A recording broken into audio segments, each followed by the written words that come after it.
Good morning students. Today हम start करेंगे अपना consumption function propensity to consume भी जिसे हम बोलते हैं। What do you mean by consumption function? It is a functional relation between consumption and income. ये रिलेशनशिप होता है कंजम्पशन और इनकम के बीच में, यानी जितनी हमारी इनकम होगी उतना ही हम कंजम्पशन एक्सपेंडिचर करेंगे। कंजम्पशन वर्ड और कंजम्पशन फंक्शन दोनों अलग अलग वर्ड हैं। कंजम्पशन का मतलब होता है कि हम अपने नीड्स को सेटिस्फाई करने के लिए कितने गुड एंड सर्विसेज को परचेज कर रहे हैं। लेकिन कंजम्पशन फंक्शन क्या होता है? ये एक शेड्यूल है जो हमें ये बताता है कि अगर हमारी इनकम इतनी है तो हम कंजम्पशन एक्सपेंडिचर कितना कर रहे हैं।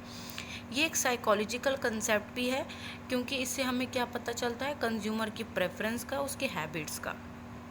अब हम शेड्यूल की तरफ बात करते हैं। देखिए, जैसे कि शेड्यूल में या इनकम ज़ीरो है तो उस टाइम पे कंजम्पशन कुछ ना कुछ है। और ये कंजम्पशन कहाँ से आई होगी? अपनी पास सेविंग से, या हो सकता है हमने कोई प्रॉपर्टी बेची होगी। तो ये क्या कहलाता है? हमारा ये कहलाता है हमारा ऑटोनोमस कंजम्पशन। और इस टाइम पे हमारी सेविंग क्या है? -40 y माइनस सी। तो -40 क्या कहलाएगा और -20 डिस सेविंग होगा। y इजिकल टू सी, ये जितना हम कमा रहे हैं उतना ही हम कंज्यूम कर रहे हैं, तो सेव कुछ नहीं कर रहे।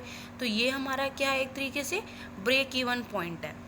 अब आगे आगे हमारा 100 का बदलाव तो इनकम में आ रहा, लेकिन कंजम्पशन में 80 का है।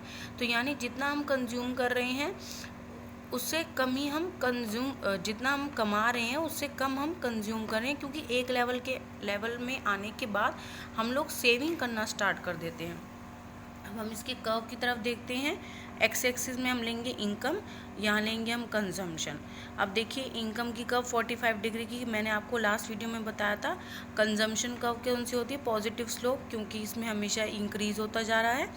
अब ये जो ओ सी बार है ये क्या हमारा सी बार, यानी कि 40 जिसे आप बोलते हैं। तो ये क्या है? ये वो पार्ट है 40 और 120 वाला। तो ये कौन सा पार्ट मैंने अभी बताया था आपको?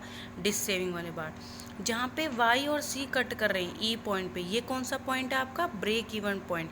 ब्रेक इवन पॉइंट वो पॉइंट होता है जब consumption is equal to income होता है। ये देखो 200 और उस टाइम पे आपकी सेविंग क्या होती है? 0।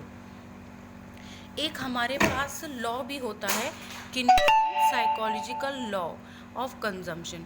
अब ये किनेसियन साइकोलॉजिकल लॉ ऑफ कंजम्पशन क्या बताता है? पहली बात ये बताता है कि मिनिमम कंजम्पशन के बारे में। मिनिमम कंजम्पशन यानी कि जब आपकी इनकम 0 होती है तब आप कुछ ना कुछ कंज्यूम करते हो, जिसे हम क्या बोलते हैं? Minimum consumption. वो आप कहाँ से कंज्यूम करते हो?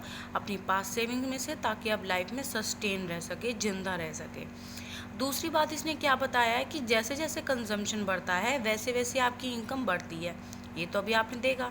लेकिन तीसरी बात इसने ये भी बताया है कि इनकम ज़्यादा रेट से बढ़ता है एज़ कम्पेयर टू कंजम्पशन का रेट। नेक्स्ट, जैसे कि हमने कंजम्पशन फंक्शन पढ़ा है वैसे ही सेम सेविंग फंक्शन है, जिसे हम प्रोपेंसिटी टू सेव भी बोलते हैं। सेविंग फंक्शन क्या होता है? Saving function is the functional relationship between saving and income के बीच में। सेविंग और इनकम के बीच में कितना रिलेशन है? देखिए, हम इसके शेड्यूल की बात करते हैं। ये पिछला शेड्यूल है, हमने उसी को कंटिन्यू रखा है। y माइनस सी, -40 और -20 ये दोनों क्या है? आपके डिस सेविंग है। -40 और -20 क्या आपका? Dissaving. और ये क्या आपका? 0 है। ये 0 क्यों है? क्योंकि यहाँ पे जितना हम कमा रहे हैं उतना ही हम कंज्यूम कर रहे हैं। तो ये हमारा क्या है? Break even point. और इस पॉइंट के बाद जब मेरी इनकम 300, 400, 500 और 600 थी, इस पॉइंट के बाद मैं कुछ थोड़ा थोड़ा सेव करना मैंने स्टार्ट कर दिया है। अब इसके डायग्राम की तरफ आते हैं।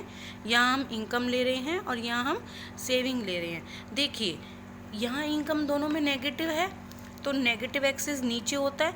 तो हमारा जो सेविंग कर्व है वो नीचे से स्टार्ट होता है, नेगेटिव एक्स एक्सेस से। नेगेटिव वाई एक्सिस से स्टार्ट होता है। देखिए, ये क्या आपका? ये सी बार यहाँ पे खिलाएगा, तो ये वाला पोर्शन क्या आपका? डिस सेविंग है। और ये क्या है? Break even point, E point, जहाँ इनकम इक्वल टू कंजम्पशन होता है। और सेविंग क्या है आपकी इस पॉइंट पे? 0।